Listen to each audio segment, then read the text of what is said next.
सामुद्रिक युगमा ठूलो अवसर। समुद्र विश्वलाई एकै ठाउँमा ल्याउने केन्द्रबिन्दु बन्न सक्छ। समुद्रमाथिको स्वामित्व ग्रहण गर्नका लागि हामीले जमिनमा बसे झैं समुद्रमा सहज रूपमा बस्न प्रशिक्षित हुनै पर्दछ। मानिसलाई माछा मार्न सिकाउनु छ भने हामीले 10 वटा साना डुङ्गालाई ठूलो डुङ्गा सँगसँगै पठाउनु पर्दछ। समुद्रमा साना डुङ्गालाई ठूलो डुङ्गाले तानेर लैजाने व्यवस्था गर्नु पर्दछ। तर खुला समुद्रमा पुग्न साथ साना डुङ्गालाई स्वतन्त्र छाड्नु पर्दछ। तिनीहरूले हावा कुन दिशाबाट चलिरहेको छ, समुद्रको सतहमा के छ र माछाहरू कुन बाटो हिँडिरहेका छन् भनेर थाहा पाउन सक्नु पर्दछ। उनीहरूले यो सबै कुरा आफै थाहा पाउनु पर्दछ। म अलास्का जोस भन्ने वाक्यांश प्रयोग गर्न चाहन्छु। यसो भन्नुको अर्थ हो बिहान 5 बजे उठ्ने, समुद्रतर्फ हानिने र मध्यरात नहुँदासम्म नफर्कने। वर्षातका दिनहरूमा यो अझ अँध्यारो पनि हुन सक्छ। अलास्का जोस भएको व्यक्तिले दैनिक केही फाइदा नगर्दासम्म समुद्रमै प्रतीक्षा गरिरहन्छ। कुनै पनि व्यक्ति जसले संयमित बुझेको छैन भने ऊ पक्का माझी हुन सक्दैन। माछा समाउनु आनन्ददायक समुद्री यात्रा भने पक्कै होइन। समुद्रमा जतिसुकै माछा भए पनि तिनीहरू त्यत्तिकै उफ्रेर डुङ्गामा आउँदैनन्। यसका निम्ति विशेष ज्ञान र अनुभवले खारिएको हुनुपर्दछ। माछा समाउने व्यक्तिले जाली कसरी मिलाउने र डोरीलाई कसरी बाँध्ने भनेर बुझ्नु पर्दछ। कुनै व्यक्तिले माझी हुनका लागि राम्रो तालिम पाएको छ भने ऊ विश्वका कुनै पनि भूभागमा पुग्न सक्छ र मानिसको मार्गदर्शन बन्न सक्छ। माझी हुनका लागि सिक्नु पनि राम्रो नेतृत्व तालिम हो। समुद्रमा प्रभुत्व कायम गर्न पनडुब्बी जहाजहरू समेत आवश्यक हुन्छन्, जुन विश्वका कुनै पनि भागमा जान सक्छन्। जहाज निर्माणका क्षेत्रमा कोरिया विश्वमै सबैभन्दा ठूलो मुलुक हो। यससँग ठूलो सामुद्रिक शक्ति राष्ट्रको हुने क्षमता पनि छ। अहिले कोरियाका निम्ति अत्यावश्यक कुरा भनेकै बढीभन्दा बढी कोरियालीलाई समुद्रतर्फ आकर्षित गराउनु हो। हामीहरू चाङबो गोका वंशज हौं। उनीहरू 9औं शताब्दीका निकै धनी मानिस थिए, जसले अन्तर्राष्ट्रिय सामुद्रिक व्यापार व्यवसाय सञ्चालन गर्नुका साथै सामुद्रिक राजाको पदवी पाएका थिए। जहाजमा चढेर समुद्रमा जाने, छालहरूसँग सङ्घर्ष गर्ने र लडाई जित्ने हाम्रो लामो परम्परा रहिआएको छ। मानिसहरू स्वाभाविक रूपमा छालहरूसँग डराउँछन्। छालले हावाको साथ पाउन साथ तिनीहरू भयानक बन्छन्। अक्सिजन समुद्रमा घोल्नका लागि तिनै छाल र आँधी आवश्यक हुन्छन्। आँधी वा छाल बेगर लामो समयसम्म समुद्र शान्त रह्यो भने यो मृत अवस्थातर्फ उन्मुख हुन्छ। हामीले छालको महत्त्व बुझ्न थाल्यौं भने तिनीहरू हाम्रा लागि डरलाग्दा हुँदैनन्। निकै ठूलो हावा बहेको र डरलाग्दा छाल उठेको भए पनि त्यो माछालाई बाँच्नकै लागि हो भनेर हामीले बुझ्नु पर्दछ। त्यसपछि सामुद्रिक छालहरू समुद्रकै आकर्षणका भाग बन्न सक्नेछन्। समुद्रको सतहबाट 100 फिट तल छालहरू हुँदैनन्। यदि हामीले समुद्रको पिँधतर्फ पनडुब्बी लिएर जाने हो भने यो यति चिसो हुन्छ कि हामीलाई वातानुकूल साधनको जरुरत नै पर्दैन। माछाले आफ्ना लागि सुहाउँदो तापक्रम विचार गरेर त्यही गहिराईसम्म मात्र पुग्दछन् र मनपर्दो पानीमा आफ्नो हुलमा आश्चर्य लाग्दा नृत्य देखाउँछन्। हाम्रा लिटिल एन्जल्सका नृत्य समूहसँग पंखा भए झैं माछाहरूका पनि रङ्गी बिरङ्गी रूप हुन्छन् र आफ्ना पखेटालाई बिस्तारै हल्लाउँछन्। उनीहरू सुन्दर र शान्तिपूर्ण वातावरणमा बसेका हुन्छन्। यो विश्व पनि यसै गरी चाँडै शान्तिपूर्ण बन्नेछ। सामुद्रिक युगको आरम्भ हुँदैछ भन्नुको तात्पर्य कोरियाका सामु विश्वलाई चाँडै परिवर्तन गर्ने अवसर छ भन्ने हो। कोरियाली प्रायद्वीपमा बसोबास गरिरहेका मानिसले विगतमा जमिन र सामुद्रिक मार्गबाट हुने हस्तक्षेपलाई स्वीकार्नुपर्ने ऐतिहासिक यथार्थसँग बाँचिरहेका थिए। बाँच्नका लागि उनीहरू बहादुर हुनै पर्दथ्यो र फलाम जस्तै बलियो राष्ट्रिय चरित्र निर्माण गर्नुपर्ने थियो। ग्रीस र इटाली जस्ता प्रायद्वीपीय मुलुकमा सभ्यता विकसित हुनु कुनै संयोग मात्र पक्कै होइन। सभ्यता यी मुलुकहरूमा फक्रन सकेको थियो किनभने महादेश तथा समुद्र दुवैमा उनीहरूले आफ्नो प्रभाव विस्तार गर्न उद्यमशीलता तथा कठोर साहसिक चरित्रलाई आत्मसात गरेका थिए। तपाईले उत्तरी प्रशान्त सागरको पश्चिमी भागमा सीमा जल प्रवाह ब्ल्याक स्ट्रिमका बारेमा सुन्नु भएको छ। त्यो चन्द्रमाको गुरुत्वाकर्षण बलका आधारमा 1 वर्षमा 6400 किलोमिटर यात्रा तय गर्दछ। यो गोलाकार सामुद्रिक ठाउँ हो जसले प्रशान्त महासागरको वरिपरि फन्को लगाउँछ। यसलाई व्याख्या गर्न अद्भुत शब्द पनि पर्याप्त हुँदैन। विश्वका सम्पूर्ण समुद्र ब्ल्याक स्ट्रिम र अन्य सामुद्रिक धारकै शक्तिमा चलायमान भइरहेका हुन्छन्।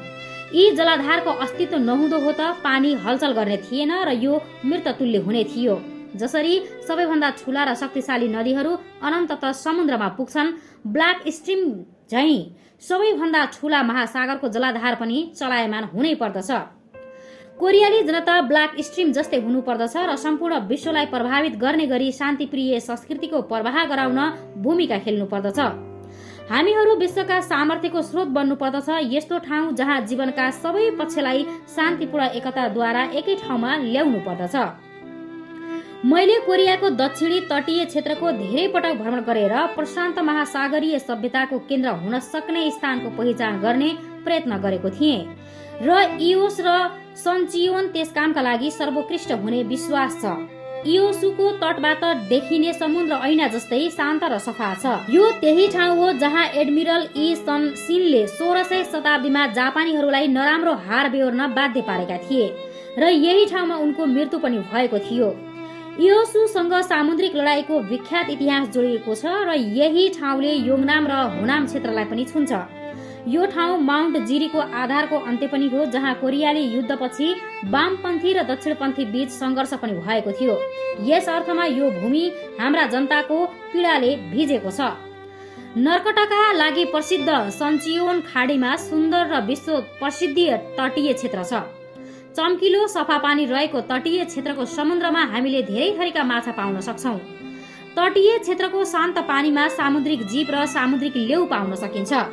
सामुद्रिक फराकिला छालहरूमा विभिन्न किसिमका खपटे माछा र अक्टोपस भरिभराउ हुन्छन्। म त्यो क्षेत्रको समुद्रमा गएको छु र त्यहाँको पहाड पनि चढेको छु। उदाउँदो प्रशान्त महासागरीय युगका लागि आवश्यक पर्ने सम्पूर्ण कुराहरू यस सुन्दर भूमिमा रहेको स्पष्टै देख्न सकिन्छ। म अहिले कोरियाको दक्षिणी तटको विकासमा लागेको छु, खास गरी इयोसुलाई केन्द्र मानेर। यसैको तयारीको अङ्गका रूपमा म जियोमन द्वीप र त्यस क्षेत्रका अन्य द्वीपमा पुगेको छु। ती ठाउँमा मैले धेरै महिना बिताइसकेको छु। विगत धेरै दशकदेखि खेती लगाउने र माछा मार्ने त्यहाँका मानिसहरू मेरा शिक्षक हुन सक्ने मैले ठानेको छु। मैले विस्तृत रूपमा अध्ययन गर्ने सिलसिलामा म उनीहरूका साना सामान्य पार्टीमा बसेको थिएँ। मैले किताब मात्र अध्ययन गरिन, म सबै ठाउँमा पुगे। सबै कुरा जाँच गर्न मेरा आफ्नै आँखा र खुट्टाको प्रयोग गरे। परिणामस्वरूप म अहिले समुद्रको कुन क्षेत्रमा कस्ता प्रकारका माछा पाइन्छन्, ती माछा समाउन कस्तो किसिमको जाल चाहिन्छ, पहाडी क्षेत्रमा कस्ता किसिमका रुख बिरुवा छन् र मुटुको समस्या झेलेका बुढाबुढी कुन घरमा एक्लो जीवन बिताइरहेका छन् भनेर थाहा पाउन सक्षम भएको छु।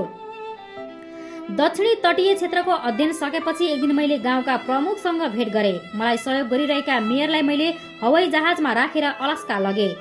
उनले थाहा पाए जति सबै कुरा मलाई भेटघाटमा भनेका थिए, त्यसैले मैले पनि अलास्काका बारेमा बुझेका सबै कुरा उनलाई सिकाउन चाहन्थे। हामी दुवैजना माछा मार्न अलास्का पुग्यौं। मैले उनलाई विभिन्न किसिमका माछाका बारेमा बताउनुका साथै तिनीहरूलाई कसरी समात्न सकिन्छ भनेर जानकारी गराएँ।